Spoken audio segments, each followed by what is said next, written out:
الله من شرور أنفسنا ومن سيئات أعمالنا من يهده الله فلا مضل له ومن يضلل فلا هادي له أعوذ بالله من الشيطان الرجيم بسم الله الرحمن الرحيم Esselamu Aleyküm ve Rahmetullahi ve Berekatuhu. Bugünkü mövzumuz sihir və caduya qarşı İslamın münasibətidir. Peyğəmbər sallallahu aleyhi ve sellem'in hədisdə gələn hədisdə deyir ki, kim kahinlik edər, sehirbazın yanına gedər, sehirə inanar və sehir etdirərsə bizdən deyildir. Peyğəmbər sallallahu aleyhi ve sellem'in gələn bu hədisdə ümumiyyətlə bilməliyik ki, yəni Allah istəsə bu məsələ baş verə bilər, istəməsə əsla baş verə bilməz. Əksər İslam alimləri deyirlər ki, hesab edirlər ki, sehir edərkən küfür sözlər istifadə olunursa, bu böyük küfür. Əgər küfür sözlər istifadə olunmursa, burada yalnızca böyük günah var. Təbii ki, bunu az bir qism alim deyir, amma əsas kütlə, çoxluq deyir ki, küfür sözü işlətsən də, işlətməsən də bu əməl edən kafir sayılır. Və Resulullah sallallahu aleyhi ve sellem'in sehrə qarşı nə eləyərdi?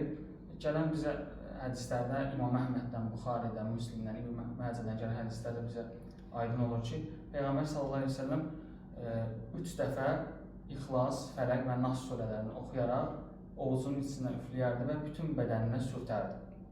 Və bununla da şəfa tapardı. Peyğəmbər sallallahu aleyhi ve sellem bundan da əlavəsini eləyib, yəni hicama eləyib, daha sonra əcv və xurmasından istifadə eləyib, baldan istifadə edib və bir də zirə yağı. Zirə yağı Peyğəmbər sallallahu aleyhi ve sellem'dən gələn hədisdə deyir ki, zirə yağı ölümdən başqa bütün hər şeyə çarədir.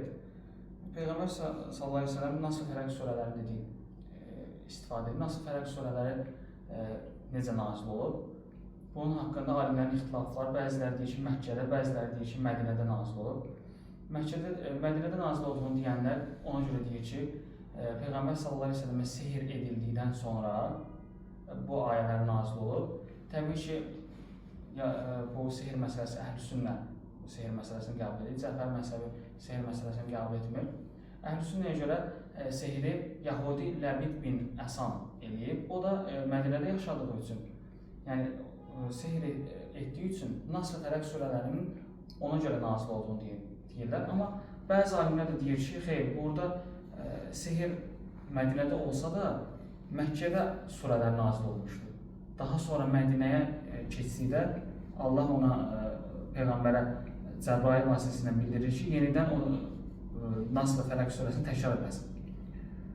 Burada nazil olma səbəbləri var. Birinci səbəb Həzrəti Cəbrail Rasulullah sallallahu aleyhi ve sellem'ə gəlib deyir, cinlərdən bir pis ifrit sənə pislik etmək istəyir, yatağına girdikdən sonra Muavizəteyn, yəni Nas, Fələq, İxlas surələrini oxur.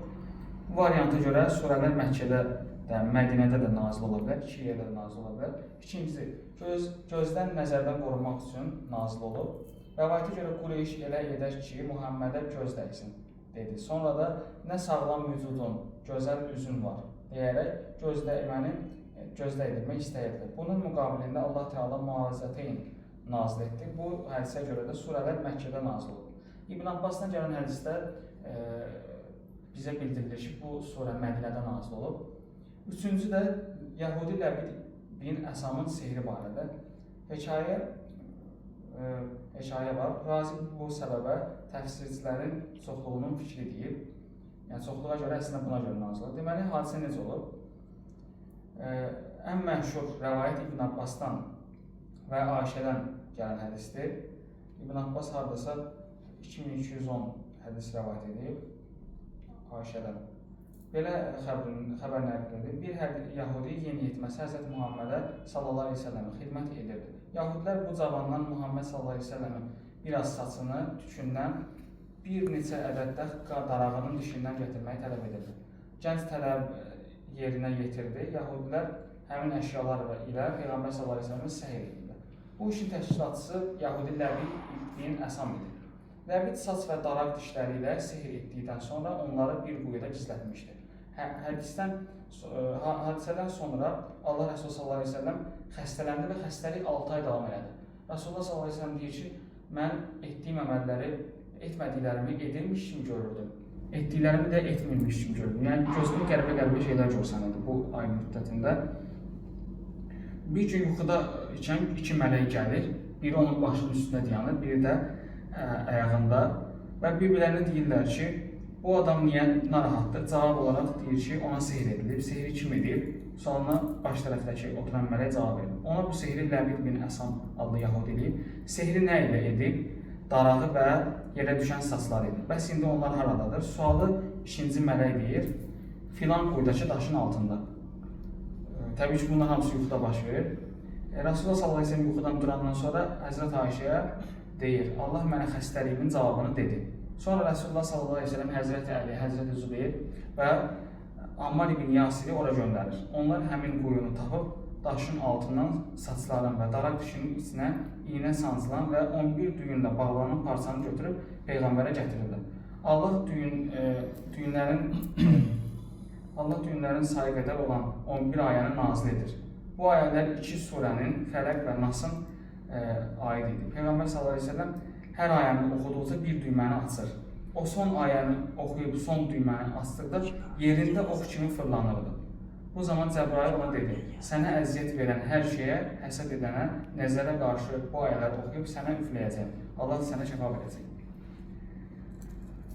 Təbii ki, bu zad və sehri varisini Bəqərə surəsi 102-ci ayədə də var. وَاتَّبَعُوا مَا تَتْلُو الشَّيَاطِينُ عَلَى مُلْكِ سُلَيْمَانَ وَمَا كَفَرَ سُلَيْمَانُ يُعَلِّمُونَ النَّاسَ السِّحْرَ وَمَا أُنْزِلَ إِلَى الْمَلَكَيْنِ بِبَابِلَ هَارُوتَ وَمَارُوتَ Babil şəhərində baş verən hadisə idi. Harut və Marut insanlara sehri öyrətməmişdən qabaq bunun pis əməl olduğunu bildirir və daha sonra onlara öyrədirdi. Təbii ki, onlar bu iyrənc əmələ razı olduqdan sonra, təbii ki, Harut və Marut bir imtahandır, yəni seçimi onlar özləri edirlər. Digər hədisdə Əbu Səid Əl-Xudri rəvayət edir ki, bir dəfə biz səfərə çıxdıq, gəlib yaşıllıq olan bir yerə çatdıq, oranın sakinlərindən birini əqrəb sancmışdır. Bu vaxt bir kəniz bizim yanımıza gəlib, aranızda ofsunla müalicə edən bir kimsə varmı? Aranızda yaşayanlardan birini əqrəb sancmışdır, dedi. Səhabələrdən biri qalxıb xəstənin yanına getdi, biz onun ruhiyyə ilə müalicə etdiyini bilmirdik. O xəstəyə Fatihə surəsini oxuduqdan sonra xəstə sağaldı. Bunun müqabilində ona 30 qoç verdilər. Sehri aradan qaldırmaq üçün Peyğəmbər sallallahu əleyhi və səlləm başqa bir rəvayətdə demişdir, sizin üçün ən yaxşı müalicə hicamadır. Buxari, Müslim. O həmçinin kim qəmər ayının 17-si, 19-u və yaxud 21-i hicam edərsə, bu ona şəfa olar.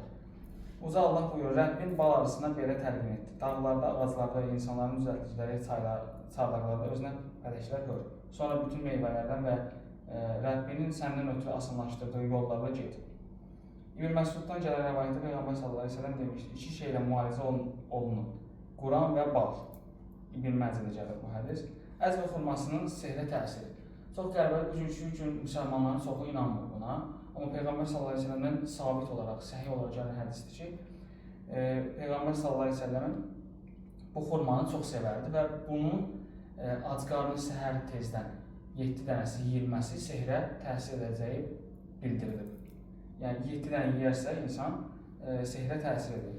Tirmizi tip 22. Daha sonra bu harda yetişir? Mədinənin Nəcd yönündə olan Aliyə bölgəsində yetişən xurmalardır. Subhanəkallahumma və bihamdik, əşhədu an la ilahə illə ənt, əstəğfiruka və etûbu